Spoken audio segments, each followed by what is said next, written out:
September 3 எல்லாரும் காலையில் நேரத்தில் எழுந்திரிச்சு எல்லாம் கையில் விளக்கு கொடுத்தாங்க. லேம்ப் நாங்களாம் லேம்ப் ஏற்றி நிற்கிறோம். சத்குருக்கு தெரியாது. சத்குரு கதை திறந்து வர்றாங்க, நாங்கள் எல்லாரும் லேம்ப் வச்சு நிற்கிறோம். ஒரு சர்ப்ரைஸ் சத்குரு எல்லாம் நமஸ்காரம் பண்ணிட்டு கூட்டிகிட்டு போனாங்க. கூட்டிகிட்டு போனால் அங்கே ஒரு கங்கை கரையில் சத்சங்கம். அப்போ பேசும்போது சத்குரு சொல்கிறாங்க, இந்திய ஆன்மீக மரபில் பிறந்த நாளுங்கிறது ஒரு பெரிய விஷயம் கிடையாது. இந்த உயிர் உணர்ந்த நாள், அந்த நாள் முக்கியமான நாள் சொல்லலாம்.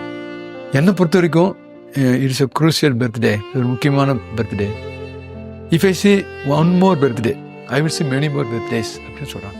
சொல்லிட்டு I'm not worried that I will be leaving Radha as orphan. For many people, I am everything for them.